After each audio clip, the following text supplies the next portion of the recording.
All right. So something kind of interesting popped up on my social media today, and I thought it'd be Well, fun to dig into it a little bit, see what you think. sure, yeah. Um, I know we both try to stay away from these like flashy social media things because there's a lot of like Yeah. greenwashing and stuff. But Yeah. this one, it's a post about hemp bioplastics, Oh, wow. and they make some pretty bold claims. So I thought this would be a good one to like Interesting. dive into a little bit. Yeah.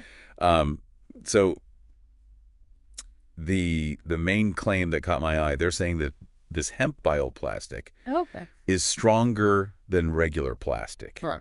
and 100% biodegradable. Wow. So kind of like the best of both worlds, right? Yeah, so it seems like they're really Yeah, hitting all the right buttons there in terms of what people are concerned about. absolutely. Yeah. Yeah. And when you see that kind of stuff, it's like, Yeah. is this too good to be true? Right. What's the catch? Mm-hmm. And like looking at the rest of the post, it's clear that they're really leaning into this like eco-friendly angle. They're Right. talking about like less pollution, no microplastics, Mm-hmm. even zero toxic waste, like Yeah. If you're concerned about big claims. the environment at all and you're Yeah. seeing this kind of post, it's like, how can you not get on board? Yeah, and then they start giving all these like examples of things that could be made out of it. Yeah. Phone cases, Yeah. sunglasses, packaging, like all this stuff that we use every day. Everyday items, right, that Yeah. we are used to seeing in plastic. Exactly. Yeah. So, I mean, I guess the first question is like, how realistic is this? Like, can we really just like swap out all this plastic Yeah. from hemp stuff? Is this the magic bullet that we've been waiting for? Right. um, well, I think it's important to understand kind of what we're dealing with here first, right? So, bioplastics in general, Okay. they're derived from renewable biomass sources. Okay. Which is different from traditional plastics, which come from petroleum. Right, okay. And when it comes to hemp specifically, Yeah. we can extract cellulose, lignin, and hemicellulose Okay. from the plant. And these are components that can be transformed into different types of bioplastics. Oh, so it's not just like one. It's not just one magic material, right? Okay. There's a variety of different types of bioplastics That makes sense. that can be made from hemp.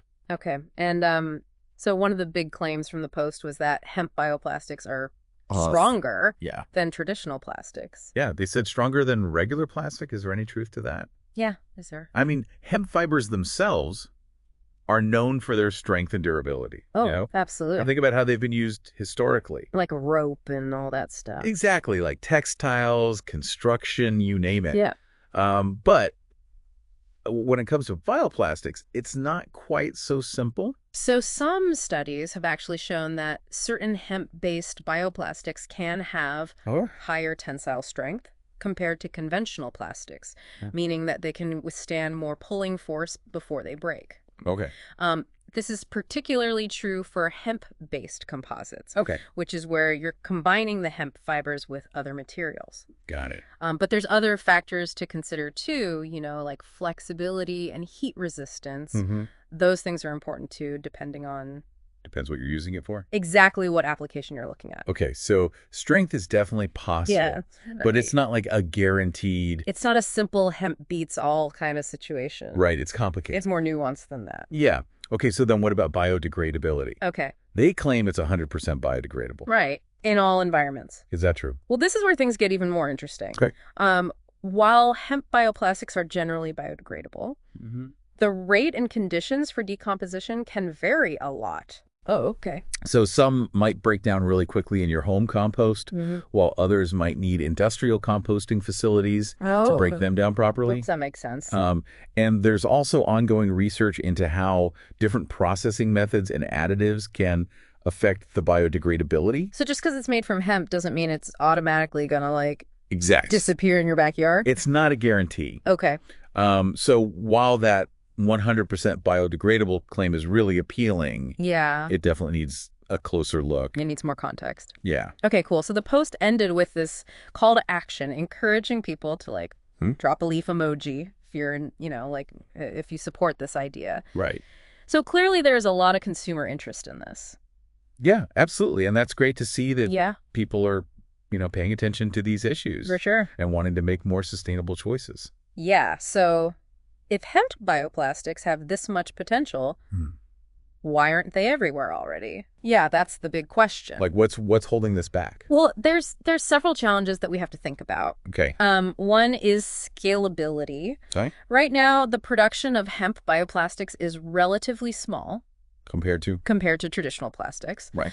So we would need much more efficient and cost-effective production methods. To, like, meet that demand, if everyone wanted it. Exactly, if we want to be able to meet that potential demand. Right. And then there's also the issue of infrastructure. Okay. So industrial composting facilities, Uh-huh. which are the ones that can handle a wider range of bioplastics. Mm-hmm. They're not as widespread as they need to be. Oh, I see. And we also have to consider existing regulations and industry practices Yeah. that are really geared towards those conventional plastics. That makes sense. Like the whole system's It's a whole system. set up for the other stuff. Yeah, and changing that system Yeah. is a big undertaking. Okay, so it sounds like this is a pretty complex problem, but also maybe a really exciting opportunity. Yeah, absolutely. I mean, we've learned that hemp bioplastics, Yeah. they have the potential to really address some of these environmental concerns that we have with traditional plastics. Absolutely. But it's not as simple as just swapping one for the other. Right. It's not a plug-and-play solution. Right. Okay. So as consumers, I think it's really important for us to be informed and ask critical questions. Okay. Like, what are the specific properties of the hemp bioplastics being offered? Okay. How biodegradable are they really? Mm-hmm. What are the environmental impacts of their production and disposal? Okay. We need to understand the whole picture. Yeah. So like digging deeper than... Yeah, we got to go beyond those catchy slogans Yeah. and really look at the details. Cool. So it seems like hemp bioplastics, they have a lot of potential, Absolutely. but it's not a simple solution. There's a lot of factors to consider. Right. And, you know, maybe by asking the right questions and demanding more transparency from companies, we can kind of help push this in the right direction. I think that's a great takeaway. Yeah. We as consumers have power. Absolutely. And we can use that power to drive change. Awesome. Well, I think that's a great place to wrap up. Yeah. So thanks for diving into this with me. No problem. It was a really interesting conversation. Yeah. And for everyone listening, the next time you see a cool new eco-friendly product online, Yeah. just remember to take a step back, do a little research, ask some questions, Exactly. and be sure you're getting the full story. Awesome. All right. We'll catch you next time. Sounds good. Another deep dive. See ya. Yeah. Bye.